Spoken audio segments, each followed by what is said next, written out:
देवस्य धीमहि धियो यो नः प्रचोदयात्।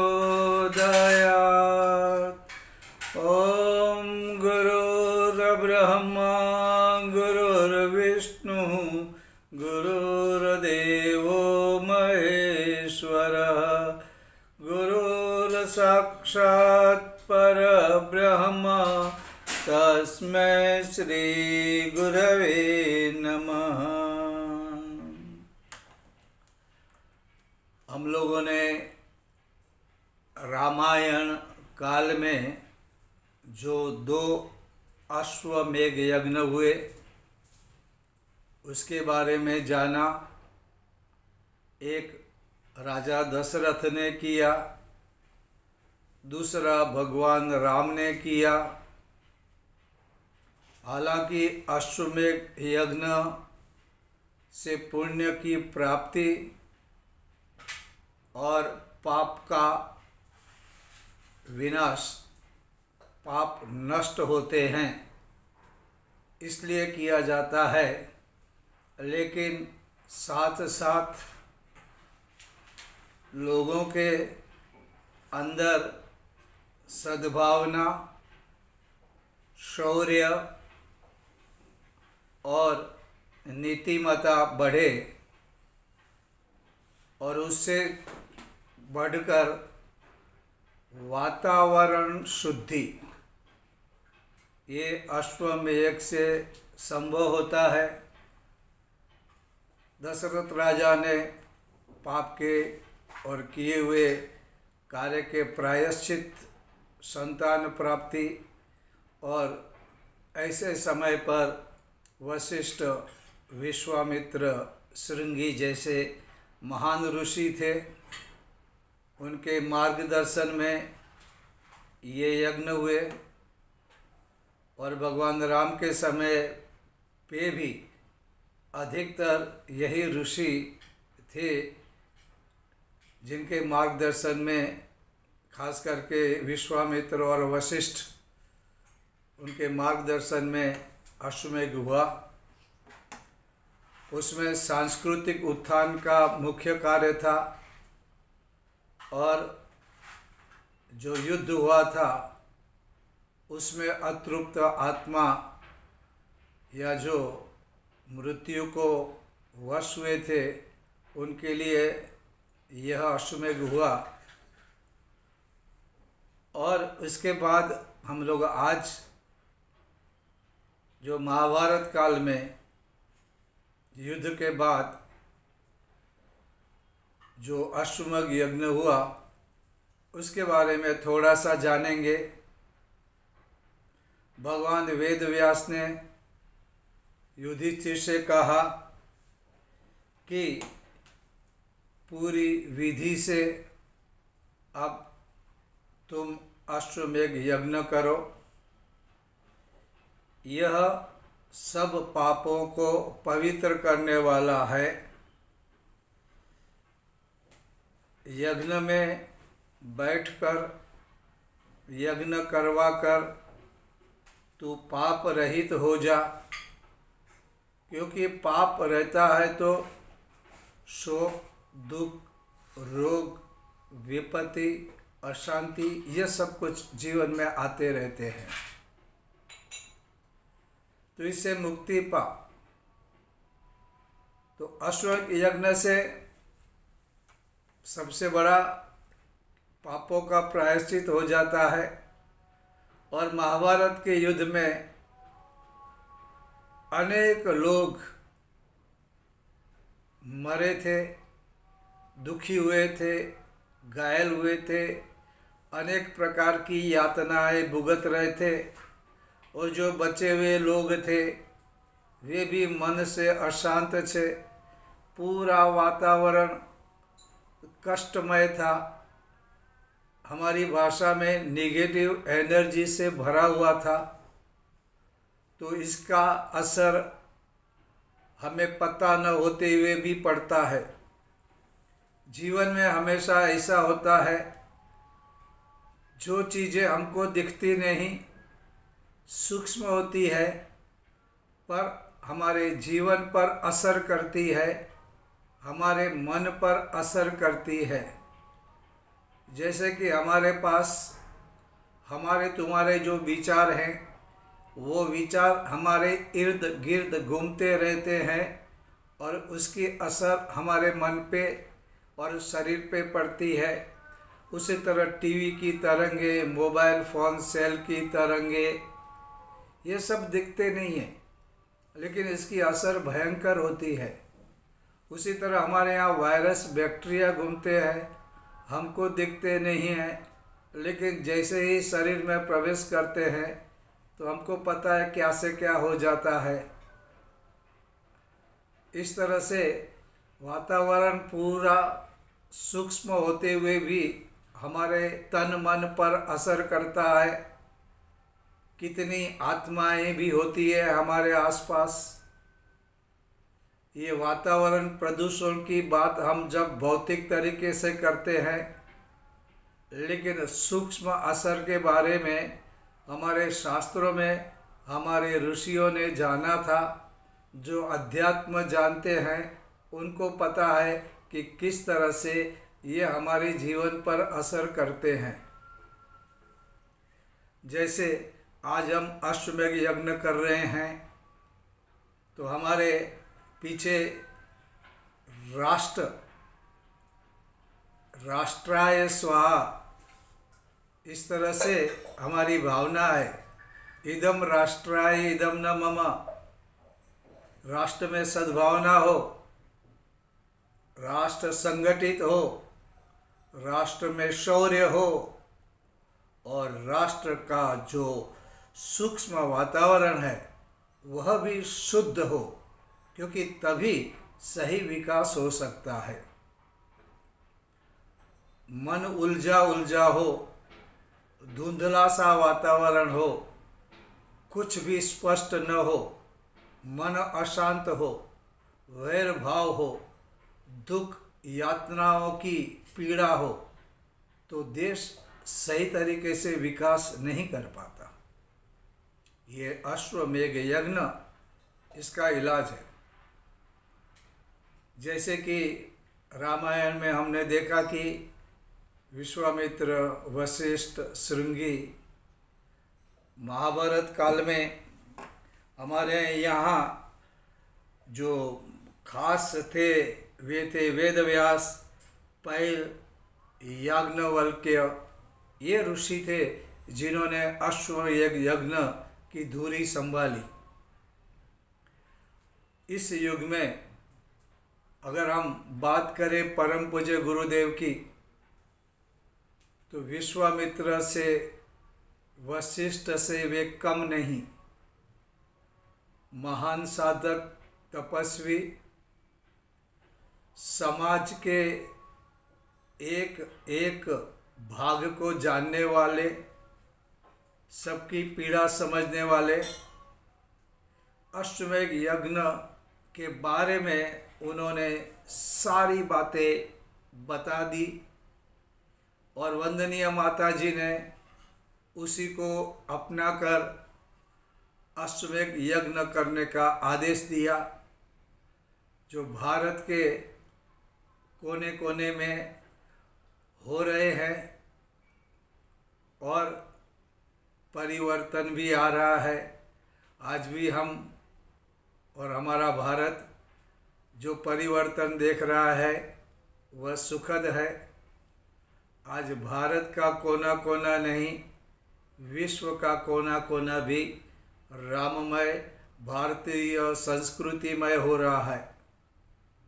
ये वातावरण परिशोधन धीरे धीरे होता है, आहिस्ता आहिस्ता होता है।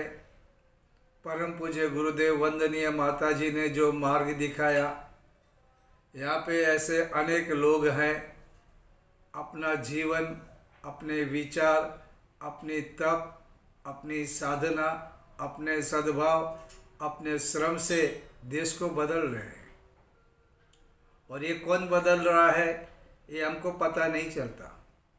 दिखावे की दुनिया होती है, लेकिन ये जो कार्य करते हैं, परम पूज्य गुरुदेव कहते थे मेरा काम तुम नहीं करोगे तो मैं निर्जीव चीज़ों से भी करवा लूँगा, पत्थरों से भी करवा लूँगा। और ये अब सच लग रहा है। कोई भी आदमी अपनी जिम्मेदारियां छोड़ दे, लेकिन यह कार्य अपने आप कैसे होता है बुद्धिगम्य नहीं हो सकता है, लेकिन आस्थाजन्य है। श्रद्धामय लोग इसको समझ सकते हैं कि यह कार्य किस तरह हो रहा है। और सभी लोग सभी कार्य में नहीं लग सकते, ऐसा भी होता है। जिनके पास धन नहीं वो दान नहीं दे सकते, जिनके शरीर में व्याधि है वो शरीर से काम नहीं कर सकते। कितने लोगों के घरों में बीमार लोग हैं, उनकी सेवा करने वाले इतना समयदान भी नहीं दे सकते। ऐसा होते हुए भी अश्वमेध की व्याख्या बहुत बड़ी है। आप किसी न किसी तरह से इस यज्ञ में भाग ले सकते हैं और इसका फल आपको मिलता है।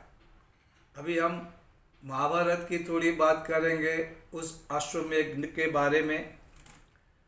जब वेद व्यास ने युधिष्ठिर से कहा कि एक अश्वमेध यज्ञ करो, पाप रहित होने का श्रम करो, और उन्होंने कहा कि मैं खुद तो हूँ और मेरे साथ पैल ऋषि भी है, याज्ञवल्क्य भी है, और याज्ञवल्क्य का जो खास शिष्य सोमश्रवा वह भी है। वो वेदों को भी जानता है, यज्ञों की प्रक्रिया कर्मकांड को भी अच्छी तरह जानता है। आप इसकी तैयारी करो। भगवान युधिष्ठिर ने जाकर भगवान कृष्ण से कहा, धर्मराज युधिष्ठिर भगवान कृष्ण के पास गए और उन्होंने कहा कि आपके प्रभाव के कारण और आपकी बुद्धि के कारण हम यह युद्ध जीते, आप इस यज्ञ के यजमान बनो। तो भगवान कृष्ण ने नम्रता से कहा, ये तो आप ही बनो, हम इस कार्य में काम करेंगे और आप जो काम देंगे वो काम करेंगे। हालांकि ये फिर युधिष्ठिर और कृष्ण के संवाद हम इसको यहाँ पे छोड़ते हैं और आगे बढ़ते हैं।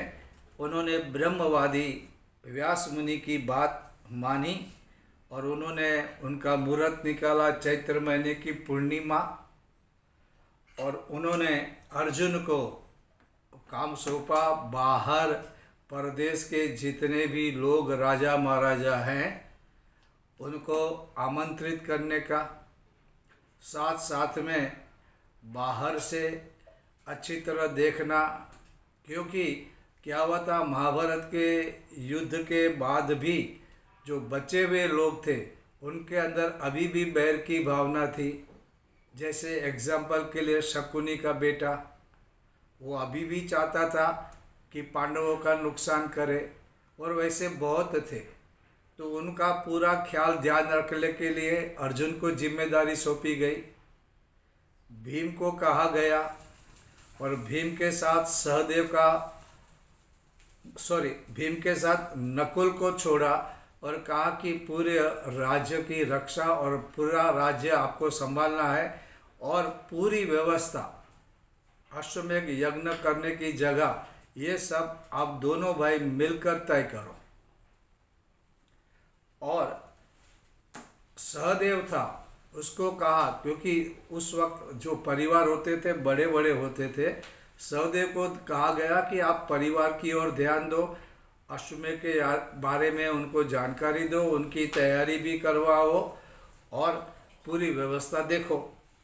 इस तरह से काम, क्योंकि कोई भी छोटा भी यज्ञ होता है तो कोई अकेला नहीं कर सकता, इसके लिए सभी का साथ चाहिए। और जो कोई अभिमान करके सब अपने पास रखता है वो यज्ञ में विघ्न डालने का काम करता है। इसलिए यज्ञ करना हो तो जिम्मेदारियां सबको देनी चाहिए। सबका साथ सबका सहयोग मिलना चाहिए और इस तरह से यह कार्य होता है। अब यज्ञ के लिए तो जो भी चाहिए, जो साधन, सभी अलग अलग जगह से राजाओं को आमंत्रित दिया गया, उनके लिए रहने की व्यवस्था की गई, अलग अलग जगहों से ब्राह्मणों को इकट्ठे किया, जितने ऋषि मुनि तपस्या कर रहे थे उनको आमंत्रित किया गया, जनता को आमंत्रित दिया गया। हालांकि बीमार, वृद्ध, अंधे ऐसे लोगों की व्यवस्था नहीं हो सकती, लेकिन उस समय अभी पॉसिबल नहीं होती हमसे, फिर भी ध्यान रखा जाता है। लेकिन उस समय तो ये सारी व्यवस्था की गई। बड़े बड़े तभी भी टेंट बनाए गए थे, जैसे अभी हम लोग बना रहे हैं टेंट रहने के लिए। हाँ, कुछ लोग कहते थे कुछ होने वाला नहीं, कैसे रहे, लेकिन ये गुरुदेव का कार्य है, माताजी का कार्य है। वे देखते हैं, वे देखते हैं, सब व्यवस्था हो जाएगी, रहने के लिए भी व्यवस्था हो जाएगी, खाने पीने की, भोजन की, सब कुछ ठीक हो जाएगा। ये मान के चलना है कि ये ऋषि सत्ता कर रही है। भले आदमी कहे मैं करे, लेकिन ऐसा नहीं होता है, क्योंकि ये छोटा यज्ञ नहीं है, ये बड़ा यज्ञ है।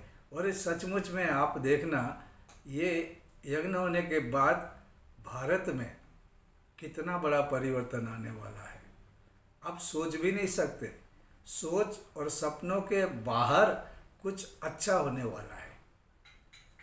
तो गुरु सत्ता पे भरोसा करके आप आनंद से, आपको कोई रोक नहीं पाएगा, आप सब आ सकते हैं, कोई रोकने की कोशिश नहीं करेगा, कोई विघ्न नहीं। रजिस्ट्रेशन की जो समस्या के बारे में जूझ रहे हैं, ऐसा कुछ भी नहीं। आप आइए, वैसे ही आइए, सब लोगों को लेकर आइए, श्रद्धा के साथ आइए।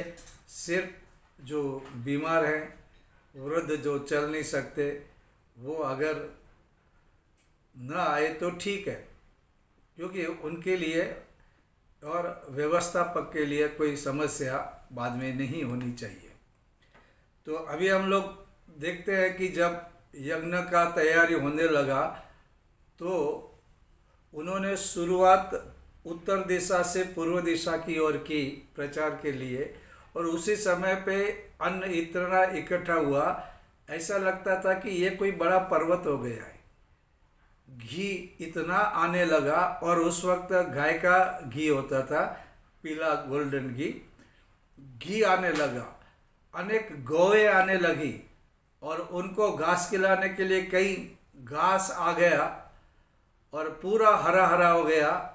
और उस वक्त दूध, दही, उसकी नदियाँ बहने लगी।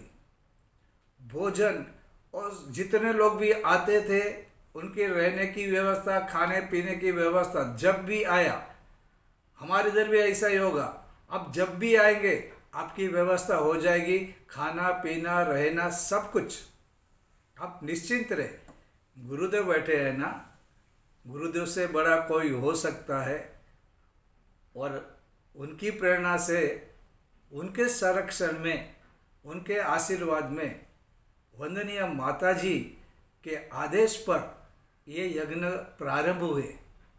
ये सिलसिला तब से शुरू है। तो इस तरह से यज्ञ की शुरुआत होने लगी।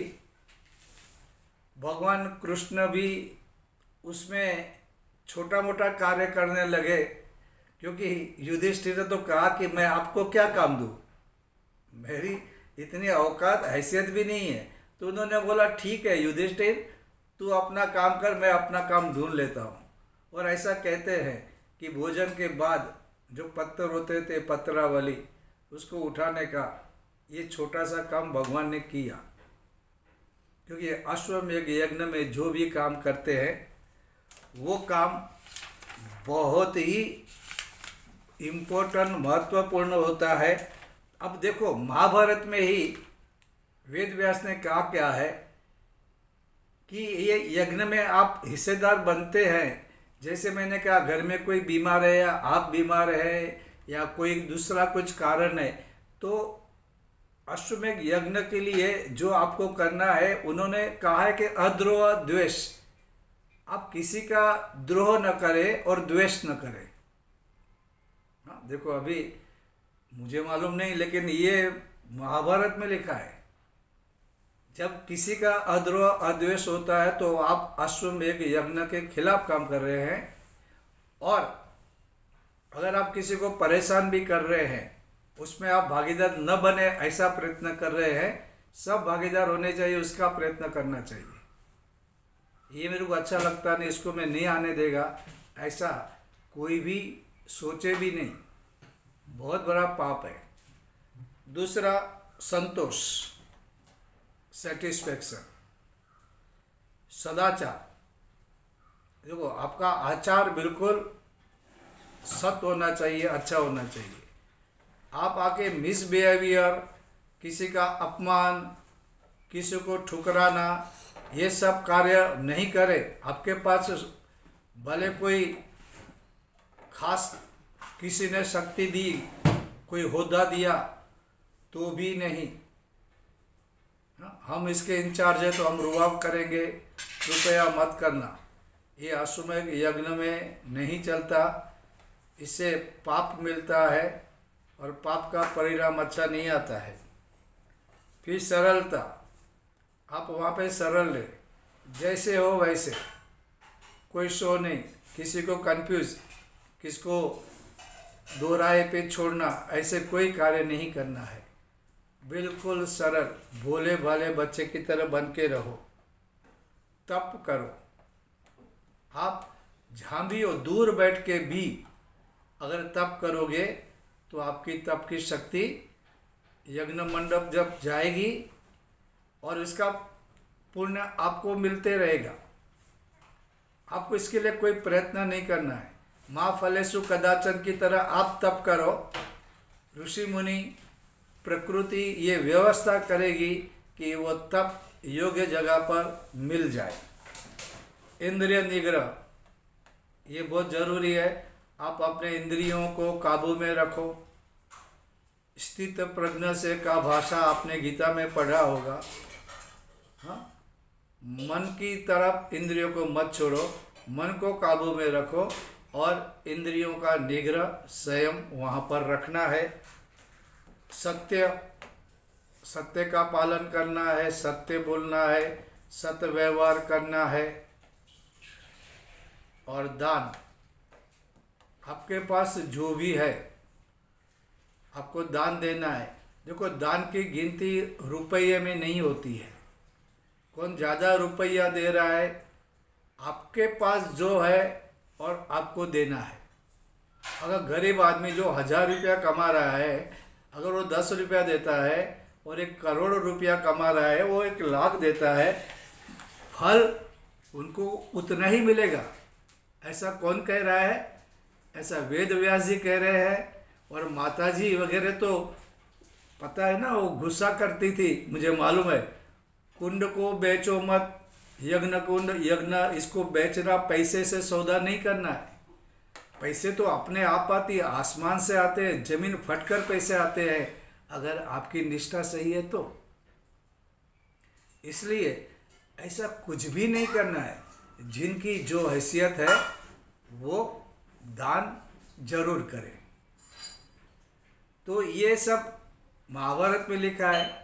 परम पूज्य गुरुदेव ने अपने साहित्य में ये सारी बातें हमसे कही है।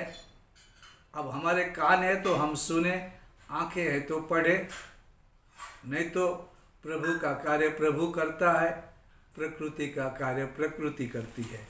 तो ये यज्ञ इतने सारे संगीत, वेद जानने वाले, यज्ञ करने वाले, यज्ञ कुंड बनाने वाले, ऐसे कई लकड़े के स्तंभ बनाने वाले, ये सारे के सारे लोग आए। यज्ञ बहुत अच्छी तरह से हुआ और ये सब की जो जिम्मेदारियां थी उसमें उन्होंने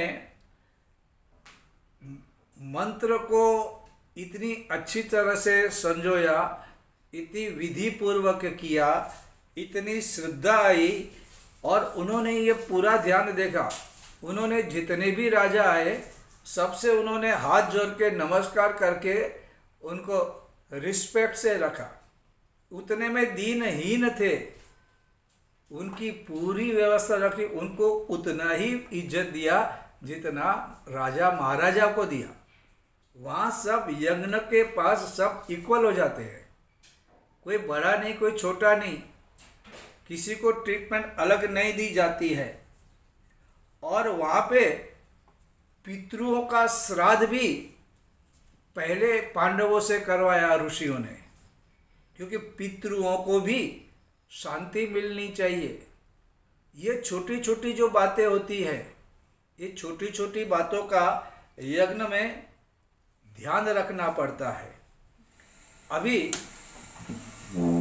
ये यज्ञ बहुत ही अच्छी तरह से हुआ, क्योंकि हमने जिस तरह से रामायण में देखा वैसे ही तरीके से, और करीब करीब थोड़ा सा बदलाव के साथ हमारा अश्वमेध भी होगा, उतनी ही शान से और उतना ही फल देने वाला होगा। अब उसमें कभी कभी हम लोग कुछ चीज़ें समझ नहीं पाते, तो वेद व्यास ने एक नेवले का एग्जाम्पल दिया है। युधिष्ठिर का यज्ञ हुआ, इतना भोजन, इतनी समृद्धि, इतना दान कि आप सोच भी नहीं सकते। और युधिष्ठिर भी खुश थे और लोग भी कहते थे कि ऐसा अश्वमेध यज्ञ तो कभी भी नहीं हुआ।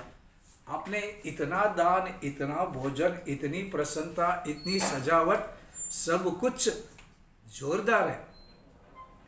पर यज्ञ पूरा होने के बाद एक नेवला आया, अपने दर से निकला और बोला, अरे एक शेर जौ का जो दान करने से हुआ उतना युधिष्ठिर के यज्ञ में वो फल नहीं मिला।